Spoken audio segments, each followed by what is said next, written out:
আবারও শুভ সন্ধ্যা।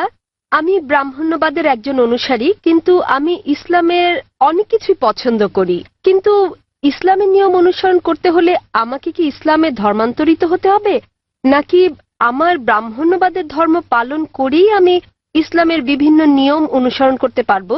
স্যার, আমি আপনার অনেক বক্তৃতাই দেখেছি, যেমন ইসলাম ও হিন্দু ধর্মের মধ্যে সাদৃশ্য এবং আরো অনেকগুলো। আপনার বক্তৃতা আমি খুবই পছন্দ করি। বোন খুব সুন্দর একটা প্রশ্ন করলেন। বোন বলেছেন যে তিনি ব্রাহ্মণিজমের একজন একনিষ্ঠ অনুসারী এবং তিনি ইসলামেরও বিভিন্ন বিষয় পছন্দ করেন। আর তিনি আমার অনেক টেপ, অনেক বক্তৃতা দেখেছেন যার মধ্যে ইসলাম ও হিন্দুইজমের সাদৃশ্য আছে। যদি এটা দেখে থাকেন তাহলে উত্তর দেওয়াটা আমার জন্য সহজ হবে, আপনার পক্ষে বোঝাটাও সুবিধা হবে। এবার আসি মূল প্রশ্নে, যা হলো একজন কট্টর ব্রাহ্মণ হয়েও আপনি ইসলামের শিক্ষা অনুসরণ করতে পারবেন কিনা। বোন, একজন সাধারণ ব্রাহ্মণের পক্ষে মুসলিম হওয়ার চেষ্টা করাটা কঠিন, কিন্তু যদি কঠোর ব্রাহ্মণ হয়ে থাকেন, বেদকে কঠোরভাবে মেনে চলেন, তাহলে আপনার ইচ্ছা অনিচ্ছা ঈশ্বরের কাছে সমর্পণ করতেই হবে।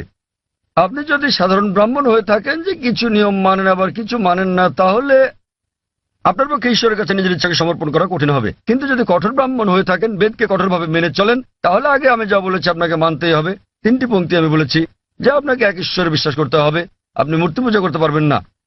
আপনাকে বিশ্বাস করতে হবে যে ঈশ্বর এক, তার কোনো প্রতিচ্ছবি নেই, কোনো ফটোগ্রাফ নেই, কোনো মূর্তি নেই। এবং যদি আপনার ধর্মগ্রন্থগুলো পড়ে থাকেন, সেগুলোতে সর্বশেষ এবং চূড়ান্ত নবী মোহাম্মদ সাল্লাল্লাহু সাল্লামের আগমনের কথা উল্লেখ করা হয়েছে।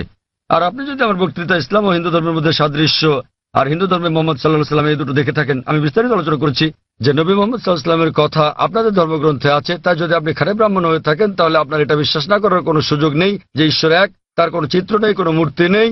এবং আপনাকে এটা বিশ্বাস করতে হবে যে মহান ঈশ্বরের সর্বশেষ দূত, সর্বশেষ বার্তাবাহক কল্কি অবতার হচ্ছেন নবী মোহাম্মদ সাল্লাল্লাহু সাল্লাম। কিন্তু যখন আপনার ধর্মগ্রন্থ বলে যে আপনাকে কল্কি অবতার চূড়ান্ত দূতকে অনুসরণ করতে হবে, তো যখন আপনি এই দূত নবী মোহাম্মদ সাল্লাল্লাহু আলাইহি ওয়াসাল্লামের বাণীগুলো পড়বেন, তখন আপনি দেখবেন যে এই কথাগুলো আপনার ধর্মগ্রন্থগুলোতে যা লেখা আছে তার সাথে মিলে যাচ্ছে। আবার একই সাথে দেখবেন এটা আপনার ধর্মগ্রন্থের অনেক কথার বিরুদ্ধে যাচ্ছে। তো এখন আমরা মনে করি যে কোরআন সর্বশক্তিমান আল্লাহর শেষ ও চূড়ান্ত নির্দেশনা, যা নাজিল করা হয়েছিল সর্বশেষ ও চূড়ান্ত নবী মোহাম্মদ সাল্লাল্লাহু আলাইহি সাল্লামের উপরে। এই কোরআন হলো ফোরকান, এটা হলো ন্যায় এবং অন্যায়ের পার্থক্যকারী। তাই কোরআনের সাথে যা যা মিলে যায়, সেটা যদি বাইবেলে উল্লেখ থাকে অথবা থাকে বেদে অথবা মহাভারতে অথবা রামায়ণে, নিশ্চিতভাবে আপনি ধরে নিতে পারেন যে তা হয়েছে সর্বশক্তিমান ঈশ্বরের ইচ্ছা ও আদেশ অনুসারেই। যদি সেটা বিরুদ্ধে যায়, আপনাকে মানতে হবে যে এটা হচ্ছে সর্বশক্তিমান ঈশ্বরের ইচ্ছা ও আদেশের বিপরীত। তাই আপনি যদি একনিষ্ঠ ব্রাহ্মণ হন, ব্রাহ্মণিজম চর্চা করে থাকেন, আপনাকে এক ঈশ্বরে বিশ্বাস করতে হবে, মূর্তি পূজার বিরোধিতা করতে হবে। আর আপনি যদি আমার সেই বক্তৃতা ইসলাম ও হিন্দু ধর্মের সাদৃশ্য শুনে থাকেন, সেখানে যা বলা হয়েছে আপনি যদি কমপক্ষে সেগুলো অনুসরণ করেন, তাহলে অন্যগুলো বাদই দিলাম আমি, শুধু সেই জিনিসগুলো, বাকি সবকিছু বাদ দেন, তাহলে আমি মনে করি ইনশাল্লাহ এগুলো আপনাকে জান্নাতে নেওয়ার জন্য যথেষ্ট হবে ইনশাল্লাহ। তাই আপনি যদি আমার বক্তৃতা ইসলাম ও হিন্দু ধর্মের মধ্যে সাদৃশ্য শুনে থাকেন, সর্বশক্তিমান ঈশ্বরের একত্ববাদ সম্বন্ধে, নবী মোহাম্মদ সাল্লাল্লাহু আলাইহি সাল্লাম সম্বন্ধে, কিভাবে সালাত আদায় করা যায়, মদ খাওয়া যাবে না, শুকরের মাংস খাওয়া যাবে না, যা কোরআনের সাথে সাথে আপনাদের ধর্মগ্রন্থ বলা আছে, আপনাদের বেদে শালীনতার বিষয়ে বলা আছে যে মহিলাদের নিজেদের আবৃত রাখা উচিত, যা কোরআনেও বলা আছে। তাই আমার সেই বক্তৃতায় যা যা আমি বলেছি, আরো অনেক বিষয় আছে, কিন্তু আপনি যদি শুধু এই বিষয়গুলো ভালোভাবে অনুসরণ করেন বোন, ইনশাল্লাহ এগুলো আপনাকে এই পরীক্ষায় পাশ করিয়ে দেওয়ার জন্য যথেষ্ট।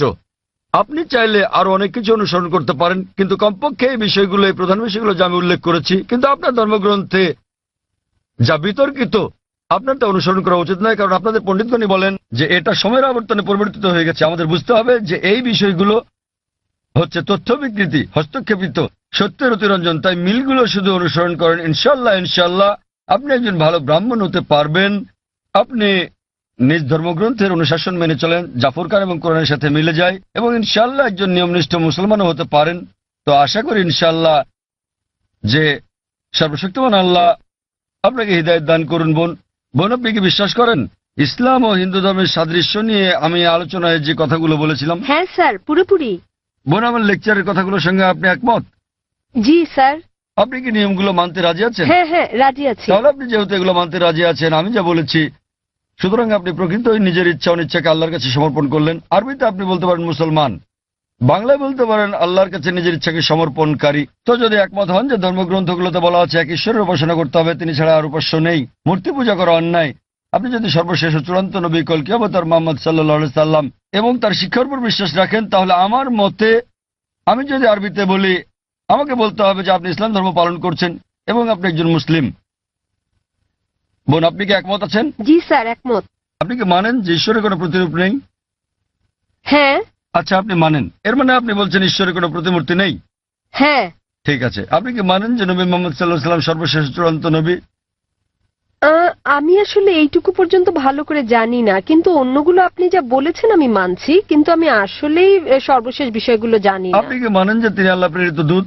হ্যাঁ মানি। আপনি মানেন তিনি আল্লাহর দূত? হ্যাঁ। চমৎকার, চর্চাটাই আসল। একজন নির্ভেজাল মুসলিম হওয়া সহজ কথা নয়, আমরাও চেষ্টা করছি। তো বোন আমি যদি বলি আপনি কি আমার সাথে কালিমায়ে শাহাদা পাঠ করবেন?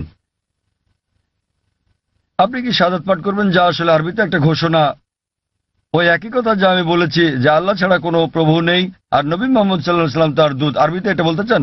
হ্যাঁ স্যার, বেশ, অবশ্যই। আমি আরবিতে বলবো, আপনি আমার সাথে সাথে বলবেন, আর পরে এটার অনুবাদও বলবো। ঠিক আছে।